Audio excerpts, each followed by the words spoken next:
This particular subject is the cause of all kinds of problems for people, and it's cause of all kinds of joy for others.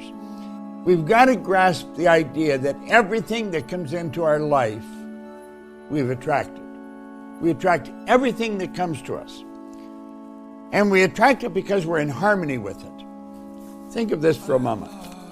Take this stuff. Most people are not in harmony with money. They're really not. The average person is struggling all the way through their life. Most people misunderstand the law of attraction because they want it to be easy. They think it's about wishing, hoping, visualizing, and then waiting. That lie has wasted years of people's lives. The law of attraction does not respond to what you want. It responds to what you consistently think, feel, and act like. You don't attract what you say. You attract what you embody. That's the part no one wants to hear. Your thoughts shape your focus. Your focus shapes your behavior, and your behavior shapes your results. The law is not mystical, it's mechanical. If your mind is locked on lack, doubt, and comparison, your actions will reflect hesitation. And hesitation attracts nothing but more delay. The law of attraction begins with identity, not desire. If you see yourself as behind, you'll act behind. If you see yourself as unworthy, you'll sabotage opportunity. If you see yourself as capable, disciplined, and focused, your decisions change, and so does your reality. This is why some people seem lucky. It's not a coincidence. Their inner world is aligned with progress. They expect opportunity, so they notice it. They believe in preparation, so they work when others wait. Their mindset pulls them forward, while others stay stuck visualizing outcomes they're not willing to earn. Attraction without action is fantasy. The law works when thought, emotion, and behavior move in the same direction.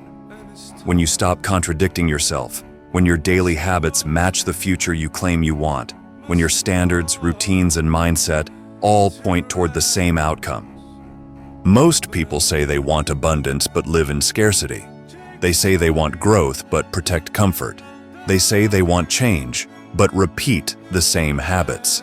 The law of attraction exposes inconsistency. It forces you to ask a hard question.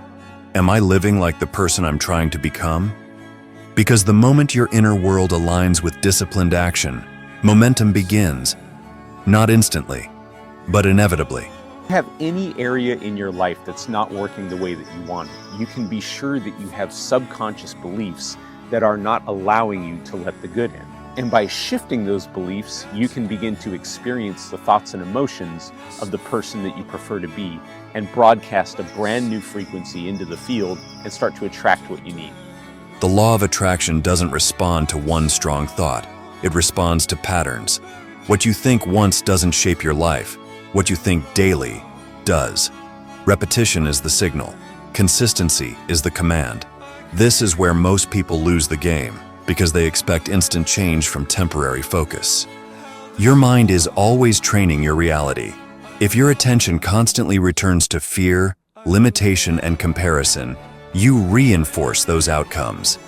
Not because the universe is cruel, but because your focus shapes your decisions, your posture, your effort. Over time, that alignment becomes your life. The law works quietly, not dramatically. You don't wake up one day and everything changes. Instead, you slowly become someone different. Your standards rise, your patience deepens, your reactions soften, your discipline sharpens. And suddenly, opportunities you never noticed before start appearing, not because they're new, but because you are. This is why people who understand the law play the long game. They don't obsess over results. They obsess over alignment. They guard their mental environment carefully. They're ruthless with what they consume, who they listen to, and what they rehearse in their mind. Focus is a form of discipline. If you constantly rehearse problems, you train your mind to find more of them. If you constantly rehearse solutions, you train your mind to act differently. If you constantly rehearse your future self, your present behavior begins to shift toward it. This isn't wishful thinking. It's conditioning. Most people sabotage the law of attraction by being inconsistent. They visualize success in the morning and doubt it by noon. They talk about growth, then surround themselves with negativity. They want clarity, but flood their mind with noise. The law doesn't reward mixed signals. It rewards clarity and repetition. When your focus is steady, your actions stabilize. When your actions stabilize, your results compound. That's how attraction actually works, through momentum, not miracles. It does help to write down on your refrigerator just a few bullet points. People might think, yeah, but come on, it's so little. No, it's the little things. If you can't handle the little things, you will not be able to handle the big things. That's just how it is. So that means the small things matter. Even if last year nothing was written on your refrigerator, but this year you make up your mind, you make up your plan, and you put it there, visible every day. It matters. Here's where the law of attraction gets misunderstood and where most people sabotage it. They cling too tightly. They obsess. They want outcomes so badly that desperation leaks into everything they do. And desperation repels more than it attracts. The law does not reward neediness. It responds to inner stability. True manifestation happens when desire is paired with detachment, not indifference, discipline. You care deeply, but you're not emotionally dependent on immediate results. You trust the process because your actions are aligned, consistent, and intentional.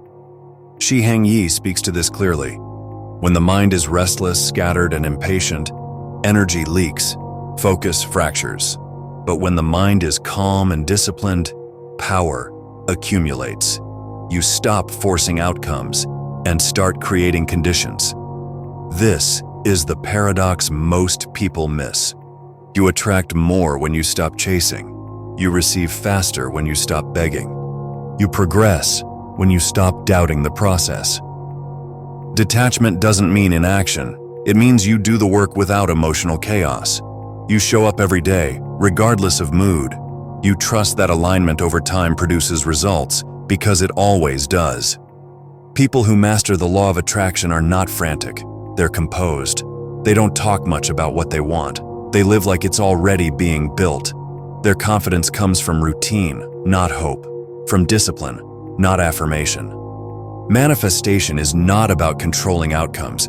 It's about controlling yourself. Your thoughts are clear. Your habits are intentional. Your environment supports growth. And when those three align, progress becomes inevitable. Most people quit manifestation too early because they confuse silence with failure.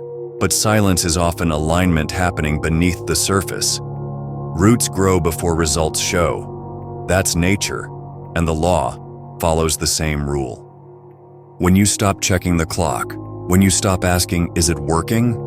When you stay committed without emotional spikes, that's when momentum locks in. The law of attraction is not impressed by words. It doesn't respond to wishes, affirmations, or desperation. It responds to alignment. Your life moves in the direction of who you are every day. When your thoughts are disciplined, your emotions steady, and your actions consistent, reality adjusts.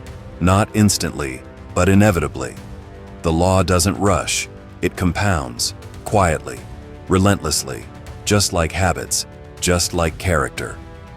Most people give up because they're watching too closely. They want proof before commitment, results before consistency. But attraction works in reverse. You commit first. You align first. You act as if the outcome is being built, because it is. The moment you stop contradicting yourself, momentum starts. You stop saying you want growth while protecting comfort. You stop saying you want abundance while thinking in scarcity. You stop saying you trust the process while panicking about timing. That internal consistency is power. The law of attraction doesn't care about timelines. It cares about truth. Are your actions honest reflections of your intention? Are your habits aligned with your vision? Is your identity matching what you're trying to attract? When the answer is yes, resistance fades. You become calmer, more focused, less reactive, You stop chasing outcomes and start building systems. You stop hoping things will change and start behaving like someone who knows they will. That's when things begin to move. Not because the universe finally noticed you, but because you finally stopped working against yourself. The law of attraction is always working. The question is whether it's reinforcing your discipline or your doubt. Align your thoughts, stabilize your emotions, commit to consistent action, and let time do what it always does. Reward alignment.